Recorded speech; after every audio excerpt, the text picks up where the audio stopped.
আসসালামু আলাইকুম সুপ্রিয় দর্শক শ্রোতা বন্ধুরা, আপনারা যে যেখান থেকে আমাদের এই ভিডিওটি দেখছেন সকলকে আন্তরিক শুভেচ্ছা জানিয়ে শুরু করছি আমাদের আজকের এই ভিডিও প্রোগ্রামটি।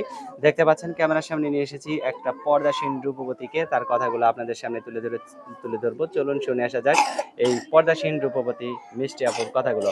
আসসালামু আলাইকুম আপু, ওয়ালাইকুম আসসালাম। কেমন আছেন আপনি? হ্যাঁ, আলহামদুলিল্লাহ ভালো আছি। আপনার নাম কি আপু? আমার নাম সালমা। সালমা? হ্যাঁ, মাশাআল্লাহ, অনেক সুন্দর একটা নাম। কোথায় থাকেন সালমা আপু? এখন বর্তমানে রাজশাহী থাকি। রাজশাহী থাকেন? হ্যাঁ, ক্যামেরার সামনে কেন আসছেন আপনি? ক্যামেরার সামনে আইছি যে একটা মনের মতো মানুষের জন্য, সে যেমনই হোক একটা অসহায় ভেবে ক্যামেরার সামনে আইছি, যেমন একটা ভালো মনের মানুষ পাই, সে বয়স্ক হোক জোয়ান হোক ওইটা নিয়ে কোনো সমস্যা হইব না।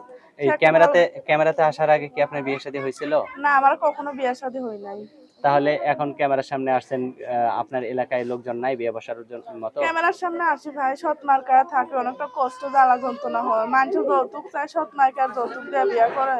এর জন্য ক্যামেরার সামনে আইছি যে ভালো একটা মনের মানুষের জন্য। সৎ মাকে যদি নিজের মন মতো করে নিতে পারেন তাহলে যৌতুক দিয়ে বিয়ে দেবে না কেন? কারণ এখন তারও ভাই তো। সেটা তার মনের কথা, সে না দিলে আমি কি করবো ভাই, সে দিতে চায় না।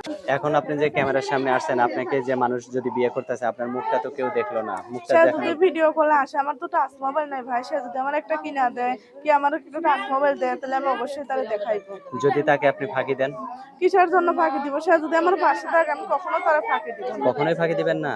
না, কখনোই তারা দিব না। আচ্ছা, আমার হাতে যে নাম্বারটা দিচ্ছেন এটাই কি আপনার ফোন নাম্বার? হ্যাঁ, এটাই আমার ফোন এই নাম্বার, নাম্বারে পাঠাবো। ফোন দিলে আপনাকে পাওয়া যাবে তো? হ্যাঁ, এই নাম্বারে ফোন দিলে আমাকে পাইবে। আচ্ছা, তো আমি বলি, আমার সাথে আপনিও বলেন, হ্যাঁ? আচ্ছা বলেন।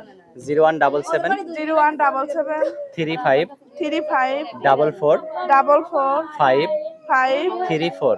34। এই নাম্বারই তো আপনার, না? হ্যাঁ, এই নাম্বারে আমার। দেশ আচ্ছা হোক প্রবাসী যেখান থেকে ফোন দেয়, ১০০ বয়স্ক হোক জোয়ান হোক ওইটা নিয়ে আমার কোনো দেখার বিষয় না। সে যদি আমার পাশে থাকে আমার ভালোবাসা ওটুকু আমি যথেষ্ট। আচ্ছা, অসংখ্য ধন্যবাদ আপু, ভালো থাকবেন। প্রিয় দর্শক, আপনারা ভালো থাকবেন। আজ এ পর্যন্তই। আল্লাহ হাফেজ।